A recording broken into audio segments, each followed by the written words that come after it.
मर्यादित हूँ, लेकिन आपको मेरा बैकग्राउंड नहीं पता। क्या पता मैं रात को पार्टी करती हूँ, क्या पता मैं शराब पीती हूँ, क्या पता मैं घूमती हूँ, घर ले जाती हूँ। हाँ मैं पीती हूँ। बहुत अच्छा। तो मेरे कपड़ों से आप मेरे कैरेक्टर को जज नहीं कर सकते। तो आपने शराबियों से बात करने बिठा दिया मेरे को आज। नहीं, बात असल में ये तो है। शराब, एक मिनट, आप अपनी भाषा का मर्यादा रखें, आप अपनी भाषा का मर्यादा रखें। शराब पीने वाला शराबी नहीं होता। पहले आपको एक बात ये भी मैं मानवी जी बताता हूँ क्या करते थे शिव जी, क्या करते थे? एक बात मैं आपको बताता हूँ। नहीं, एक सेकंड। बहुत सारे लोग जो एडिक्ट थे, मानवी जी आप इसकी तारीफ करेंगी शायद, आप इस बात की शायद प्रशंसा करेंगी कि अनिरुद्धाचार्य जी के आह्वान पर बहुत सारे लोग जो एडिक्ट थे, शराब के चक्कर में उन्होंने घर बार बेच दिया था, बच्चे उनके सड़कों पर आ गए थे, उनके आह्वान पर उन लोगों ने शराब छोड़कर, नशा छोड़कर, तंबाकू छोड़कर और अब अध्यात्म की राह पकड़ी है। क्या ये बात स्वागत योग्य है मानवी जी? कहीं ना क्या ये बात स्वागत योग्य है? आप लोग क्या कहते हैं? अगर स्वागत योग्य है तो इस पे ताली बजनी चाहिए। क्या मानवी जी, लेकिन एक बात मैं समझना चाह रहा हूं, क्या समाज को मर्यादित रहने के लिए कहना और ये कहना कि आप ठीक लाइन पर चलें, आप ठीक तरीके से रहें, दूसरों से ठीक व्यवहार करें, क्या ये गलत करते हैं अनिरुद्धाचार्य? देखिए, मैं अब जैसे इन्होंने ये मेरे पे बोला तो मैं भी कुछ बोलना चाहती हूँ, उसका जवाब इनसे लेंगे कि कई बाबाओं के धोखाधड़ी के अंदाज भी है कुछ निराले। कोई धर्म के नाम पे ठगे तो कोई क्रिमिनल चार्जेस में फंसे, कोई रेप में पेरोल पाए तो किसी को अननेचुरल सेक्सी भाए। अब इस पे क्या बोलना चाहेंगे? आप जनता फॉलो करती है आपको, तो भगवान ना करे कुछ और निकल आए तो उस पर आप क्या कहेंगे? जवाब लेते हैं। क्या आडंबर करने वाले लोग भी हैं साधु के वेश में? उनसे सावधान रहना चाहिए। इसलिए कहते हैं पानी पियो छान के और गुरु बनाओ जान के। नहीं, वो तो आप एक सेकंड, ये जो ऑडियंस यहाँ बैठी हुई वो भी कुछ कहना चाह रही है। हाँ, जल्दी से बात कहिए, जल्दी से। गुरुजी राधे राधे। मैं 2016 में मेरा परिवार, मेरी एक बेटी है, एक लड़का है, तो पूरा परिवार बीमार रहता था। डॉक्टर को इतना पैसा दे दिया, इतना दे दिया, तो मेरा अच्छा मकान है, सब कुछ है।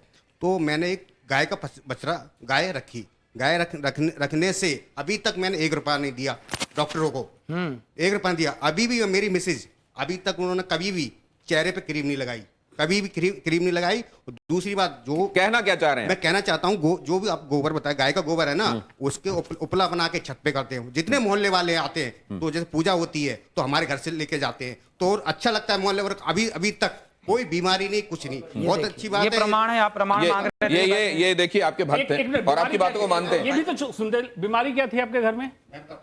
क्या बीमारी थी? मिसेज को मैं अंदर खुले बताता हूँ मैं आपको, खुला पेट की बीमारी थी। कभी डॉक्टर के पास, कभी एम्स में दिखाया, मैं कागज दिखा दूंगा सर, मैंने इतना पैसा लगा दिया, मेरा एक प्लॉट चला गया। क्या बीमारी थी? बीमारी अंदर की। अरे बीमारी का नाम बताइए भाई, जब इतनी जगह जा चुके, बीमारी का नाम बताइए। बीमारी बताता हूँ मैं आपको। बीमारी क्या, पेट की बीमारी थी, तो बच्चा नहीं होता था और फैल हो जाता था, कभी कैसे क्या। उसके बाद जब गाय रखी तो भगवान कृपा से बहुत कुछ अच्छा हुआ, बहुत अच्छा लगा। और सबको, पूरा मोहल्ला, मैं कहना चाहिए सबको, सबको एक गाय रखना चाहिए घर में। ये मैं एक बात लाइटर नोट पे आपसे जानना चाहता हूं कि जब कोई आपसे भाव विवल होकर ये कह देता है कि गुरुजी मेरे चरणों में आपका कोटि कोटि प्रणाम। हाँ, तो बिल्कुल हमारा तो सबके चरणों में प्रणाम है ही है। राधे राधे गुरुजी, मेरा सवाल आपसे ये है कि आप महापांच पाप के बारे में बात करते हैं, उसमें से एक पाप ये है, जो इंसान मांस खाता है उसके हाथ से पानी नहीं पीना चाहिए, क्योंकि जो उसके हाथ से पानी पिएगा उसी की वाणी बोलेगा। तो अगर हम लोग किसी रेस्टोरेंट या कैफे में जाते हैं, अगर वो वेटर हम लोग को पानी सर्व कर रहा है, हमें क्या पता वो मांस खाता है कि नहीं। इसीलिए तो हमारे बुजुर्ग कह गए बेटा, घर पे ही खाओ, घर के बाहर मत खाओ। सिंपल बात।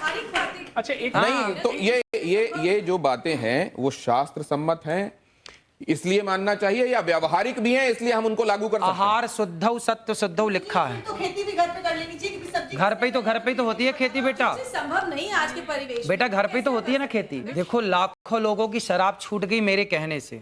बहुत अच्छी बात। लाखों लोगों के घर बस गए। कितने पति पत्नियों के झगड़े होते थे, कथा सुनने के बाद वो पति पत्नी बिल्कुल प्यार से रहने लग गए। सास बहू के झगड़े होते थे, कितना डिप्रेशन था, सारा डिप्रेशन खत्म हो गया। और आज आपको बताऊं कि गौरी गोपाल गुरुकुल में 150 बच्चे पढ़ते हैं। जो बच्चे असमर्थ हैं, माँ बाप जिनको पढ़ा नहीं सकते, किसी की माँ नहीं है, किसी का पिता नहीं है, ऐसे 150 बच्चे वहाँ रहना, खाना, पढ़ना, लिखना सब फ्री है। बच्चियां भी हैं। एक बात, 150 बच्चे पढ़ते हैं। आपको देखता हूँ कि आप गायों के पैर दबा रहे होते हैं और वो बड़े स्नेह से आपको चाट रही होती हैं, वो भी दुलार रही होती हैं। आप, मैंने देखा वृद्धाओं को, माता है, 285 वृद्ध माएं हैं जिनके बच्चे, ये वृद्ध माएं, इनके बारे में बताएंगे किस किस सोशियो इकोनॉमिक कैटेगरी से आती हैं? आपने एक बात कही थी गौरी गोपाल गुरु आश्रम में एक वृद्ध माँ है जिनका बेटा अमेरिका में आंखों का बहुत बड़ा डॉक्टर है और वहां उसका हॉस्पिटल है। रहने वाला भारत का है पर अमेरिका शिफ्ट हो गया। अब उसने एक हॉस्पिटल बनाया आंखों का, और विडंबना देखिए कि उसकी माँ गौरी गोपाल में रहती है और उस माँ को भी संयोग से आंखों की दिक्कत है। तो अभी मैंने उन माँ का इलाज कराया और अभी उन माँ की आंखें अब ठीक है। थोड़ा मोतियाबिंद हुआ था, कुछ दिक्कत हुई थी, अब ठीक है। आप कई बातों को गानों के माध्यम से लोगों तक पहुंचा देते हैं, और कई बार ऐसे गाने जो लोगों के बीच में बड़े प्रचलित और पॉपुलर रहे हैं, वो फिल्मी भी रहे हैं, आप गुनगुना देते हैं। कुछ ऐसा इनके लिए जरा आप कर देंगे? बड़ी देर से आप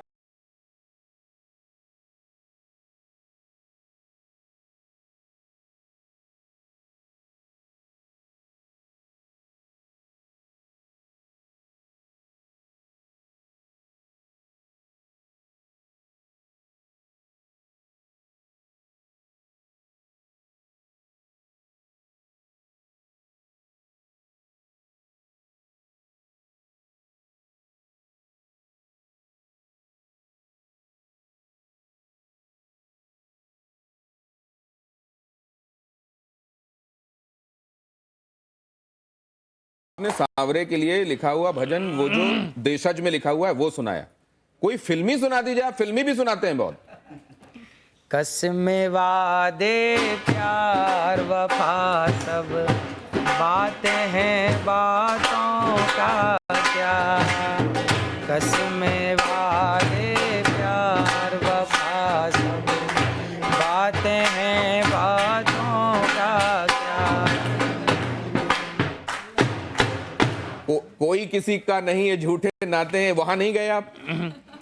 कोई किसी का नहीं ये झूठे नाते हैं नातों का क्या। कसमें वादे प्यार वफा सब बातें हैं बातों का क्या। नहीं, लेकिन आपकी कस्में लोगों की सेवा के लिए, आपके वादे लोगों के लिए, आप आगे भी सेवा करते रहेंगे, वफा उनसे, ये तो सब सच है, हम देख रहे हैं। जरा ये आप तख्ती दीजिए मुझे, यस और नो वाली। जिसकी लाठी उसकी भैंस। ये है, देखिए, इसमें क्विक क्वेश्चंस में आपके पास दो ऑप्शंस होंगे। एक तो ये हाँ का ऑप्शन है और दूसरा नहीं का।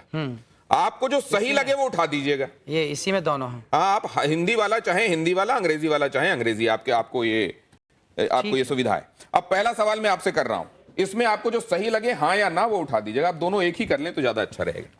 ये जैसे आपका ये हाँ हो गया और इसको नहीं कर लीजिए। अब आपको जो उठाना है वो उठा दीजिएगा, ठीक है? ठीक। इससे आपको पता भी रहेगा कि ये कौन सा वाला है।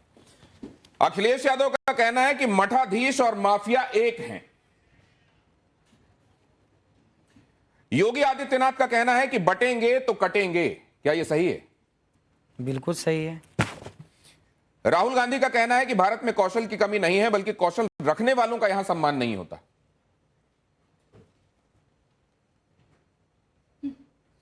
कौशल रखने वालों का सम्मान नहीं होता। भारत में कौशल की कमी नहीं है, बल्कि कौशल रखने वालों का यहां सम्मान मतलब नहीं भारत होता। में योग्यता, टैलेंट की कमी नहीं है, पर टैलेंट वालों का सम्मान नहीं होता। ये बात ये सही है।